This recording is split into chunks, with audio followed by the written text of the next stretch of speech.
Olá, santinhos! Como vão vocês? E no vídeo de hoje nós vamos falar sobre a verdadeira história da boneca Annabelle. Então, roda a vinheta.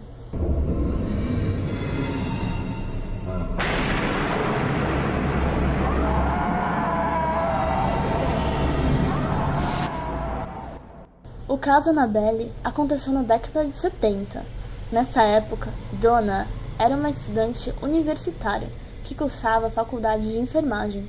Ela morava junto com sua amiga Andy, que também era aluna do curso de enfermagem. A mãe de Donna resolveu presentear a jovem com uma boneca de colecionador. Donna ficou muito feliz com o presente que recebeu em função de seu aniversário, tanto que a jovem enfermeira fez da boneca ponto central da decoração do seu quarto. Levou um certo tempo até que Donna e Andy se dessem conta que havia algo de errado com a boneca. As duas amigas começaram a suspeitar que a boneca estava se movendo sozinha. Os movimentos eram sutis, mas a boneca parecia nunca estar exatamente no mesmo lugar e na mesma posição em que foi deixada horas antes.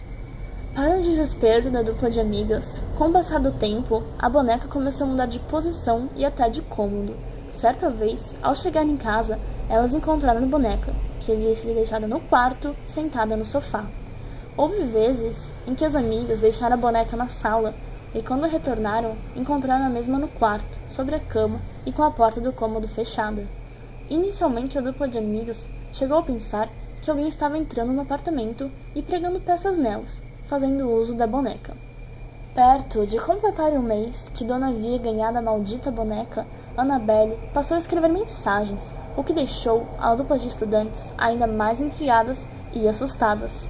As amigas encontraram pedaços de papéis onde podiam ler: "Ajude-nos". A caligrafia das mensagens parecia indicar que uma criança havia escrito tais mensagens. Outra coisa intrigante era o papel em que as mensagens eram escritas. Papel de pergaminho, porém, nem Donna e nem Andy tinham esse papel em casa. Se todos os eventos que aconteceram até aqui não foram suficientes para apavorar a dupla de amigas, uma certa noite, Annabelle conseguiria causar pânico nelas. Ao chegar em casa, Donna encontrou Annabelle sentada na cama, novamente em uma posição diferente, o que motivou Donna a inspecionar a assustadora boneca de pano, embora tal comportamento fosse típico da boneca. Ao verificar detalhadamente a boneca, Donna notou manchas vermelhas na parte de trás da mão e no peito da boneca. As manchas pareciam gotas de sangue. Esse episódio foi a gota d'água. Até então, a dupla procurava uma explicação lógica para esses estranhos eventos, como, por exemplo, alguém que poderia estar invadindo o apartamento e mudando a boneca de posição, escrevendo as mensagens como uma forma de assustar as garotas. Mas esse episódio em que o estranho líquido vermelho apareceu na boneca motivou as duas a considerarem uma alternativa mais espiritual para explicar o que vinha acontecendo. Nesse momento, elas acabaram procurando por uma ajuda especializada. Desesperadas e cada vez mais convencidas de que algo sobrenatural estava acontecendo, Donna e Andy recorreram a um médium, que acabou realizando uma sessão como forma de tentar entrar em contato com uma possível entidade que estivesse se manifestando através da boneca, a fim de entender o que estava acontecendo. Nessa sessão, Donna e Andy acabaram conhecendo a história de Annabelle Higgins. Segundo o relato da médium, Annabelle era uma jovem que residia na região e seu corpo, sem vida, foi encontrado, onde posteriormente o prédio de apartamentos onde Donna e Andy residiam foi construído. Annabelle Higgins tinha cerca de 7 anos de idade quando faleceu. Segundo a médium, o espírito se sentiu confortável com Donna e Andy, o que motivou o mesmo. Segundo a médium, o espírito se sentiu confortável com elas, o que motivou o mesmo a se manifestar, pois o mesmo queria ficar com elas. Essas revelações acabaram sensibilizando Donna, que permitiu que o espírito de Annabelle ficasse na boneca. Não demorou muito para as amigas perceberem que essa foi uma péssima decisão. Donna e Andy eram amigas de um jovem chamado Lou, que havia acompanhado toda a história de perto. O jovem não gostou dos fenômenos que estavam acontecendo, e desde o início aconselhou Donna a se livrar da macabra boneca. Donna acabava relevando o conselho do amigo, e após descobrir a história da Annabelle, a jovem parece ter se apegado ainda mais na boneca. Certa noite, Lou teve um pesadelo terrível. Nesse pesadelo, era como se ele estivesse acordado, mas impossibilitado de se mover. Ele percorreu o quarto com os olhos, sem notar nenhuma normalidade, até que ele voltou a sua atenção para os seus pés. Ao fazer isso, ele pôde ver a maldita boneca Annabelle, que passou a subir por sua perna. Quando a boneca chegou à altura do seu peito, ela parou, para logo em seguida começar a estrangulá-lo. Sem poder reagir, Lou acabou apagando. Na manhã seguinte, Lou estava certo que o episódio da noite anterior não havia sido um simples sonho. Mal sabia ele que o pior ainda estava por vir. Apenas Lou e Andy estavam no apartamento, que parecia estranhamente silencioso, até que sons estranhos foram notados pelos dois. Os sons pareciam vir do quarto de Donna. Intrigado, Lou foi até o local para investigar a origem de tais ruídos, uma vez que apenas ele e Andy estavam no local do apartamento. A primeira impressão que o jovem tinha tido era de alguém que havia invadido o local. Ele caminhou silenciosamente até chegar ao quarto.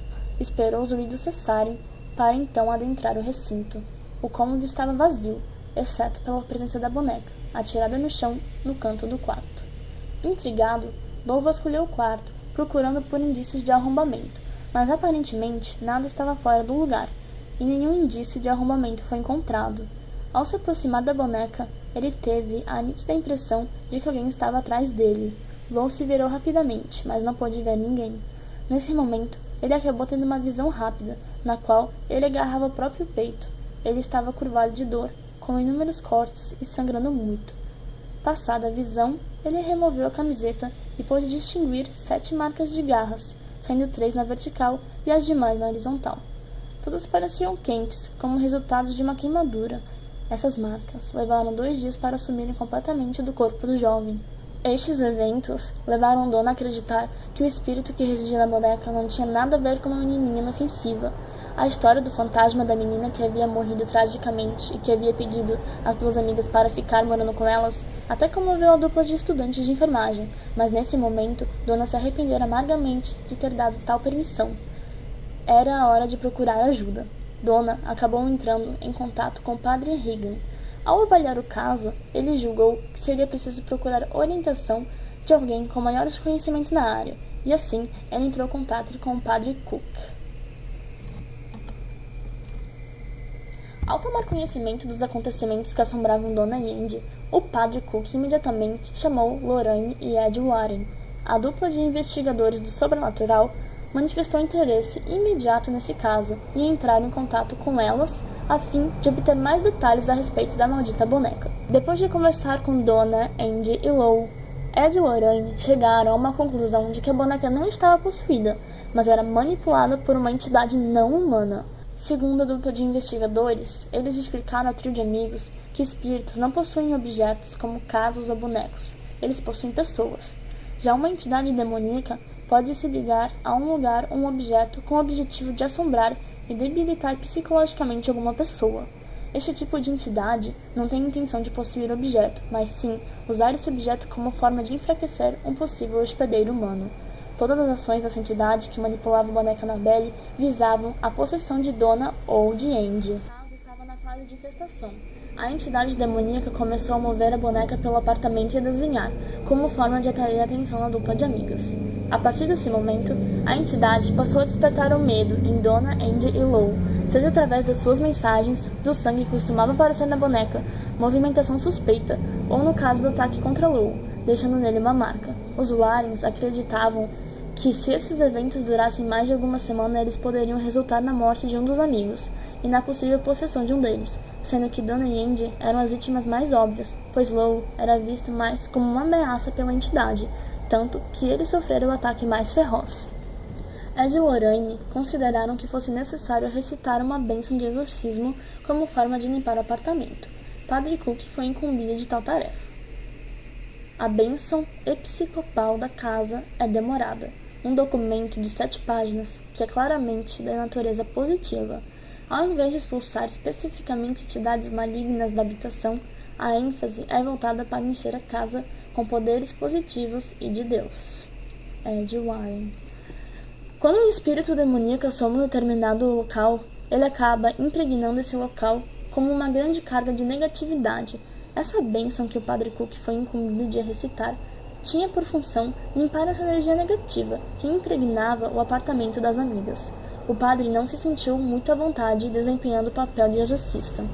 Padres exorcistas são treinados para esse tipo de atividade, sendo que não é qualquer um que tem a liberação do Vaticano para conduzir uma cerimônia desse tipo, tanto que casos de suposta possessão demoníaca são altamente estudados pela Igreja antes que a cerimônia seja autorizada. Nesse caso, não havia sido consumada a possessão.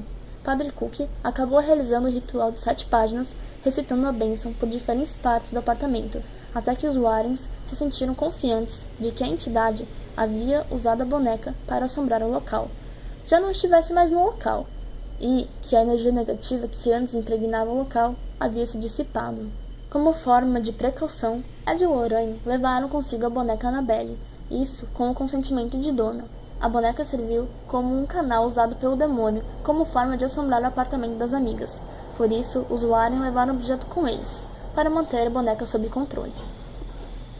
Antes de retornar para sua casa, Ed decidiu colocar a boneca no banco de trás do carro e decidiu não dirigir pela interestadual, para o caso de algo acontecer. Assim, eles não colocariam suas vidas e a de outros em perigo.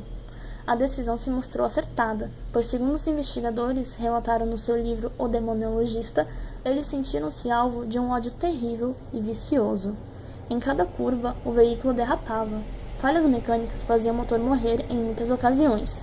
O sistema hidráulico da direção também apresentou falhas em alguns momentos, e por vezes a dupla de investigadores esteve perto de se envolver em algum tipo de colisão.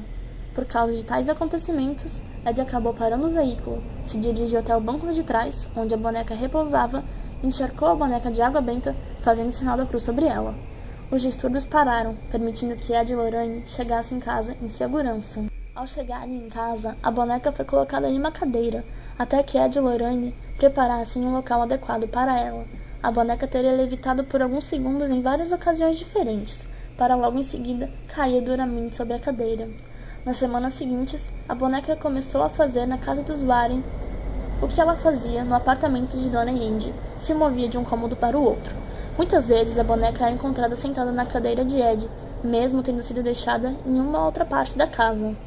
Annabelle passou a demonstrar grande repulsa a padres que estiveram no caso dos Warrens. Certa vez, o padre Jason Bradford, um padre reconhecido pela Igreja Católica como exorcista, acabou pegando a boneca que repousava na cadeira do Ed. Em seguida, teria dito: "Você é apenas uma boneca de pano, Annabelle. Você não pode machucar ninguém." Em seguida, o padre jogou a boneca de volta para a cadeira. Horas depois de deixar a residência da família Warren, o padre Jason ligou para Lorraine, avisando que havia sofrido um acidente. Segundo ele, os freios do seu veículo falharam quando este se aproximava de um cruzamento movimentado. Lorraine havia pressentido que algo aconteceria ao padre e tinha pedido a ele que tomasse cuidado, por isso o padre acabou ligando para Lorraine após o acontecido. Tanto Ed e Lorraine, como o próprio sacerdote, acreditaram que tal acidente teria sido causado pela boneca. Esse não seria o último incidente envolvendo Annabelle, muitos outros teriam acontecido em anos seguintes. Atualmente, a boneca se encontra devidamente guardada dentro de uma caixa de vidro no Museu Ocultista dos Warren, que fica no porão da casa da família. Desde que a boneca foi colocada no local, ela parou de vagar pela casa e parece estar adormecida em suas atividades macabras. Uma vez por mês, um padre vinha ao local abençoar objetos do museu, mas especialmente Annabelle. Mesmo com todos esses cuidados, uma morte acabou sendo creditada a Annabelle, mostrando que o mal nunca descansa. O acontecimento foi o seguinte: um jovem e sua namorada vieram conhecer o museu da família Warren, e após ouvir os relatos de Ed sobre a boneca, o jovem começou a bater contra a caixa onde se encontrava a boneca. Ele gritava que se a boneca tinha poderes para marcar as pessoas, ele queria ser marcado também. Ed acabou expulsando o jovem do local. Quando retornavam para casa, rindo da situação em que haviam se envolvido, o casal sofreu um acidente com sua motocicleta. O rapaz morreu no local, e sua namorada acabou hospitalizada por um longo período de tempo para se recuperar dos ferimentos. Ainda no hospital, a garota afirmou que ela e o namorado estavam rindo e se divertindo às custas da estúpida boneca, quando perderam o controle da moto e colidiram contra a árvore. Bom, essa história nos deixa claro que, acreditando ou não, nunca devemos brincar com o que não conhecemos. Mas e você? O que acha dessa história? Assim chegamos ao final de mais um vídeo. siga a gente no Instagram e curta nossa página no Facebook. Compartilhe esse vídeo com seus amigos e nas suas redes sociais. Muito obrigada por assistir até o final e um beijo da Santinha aqui.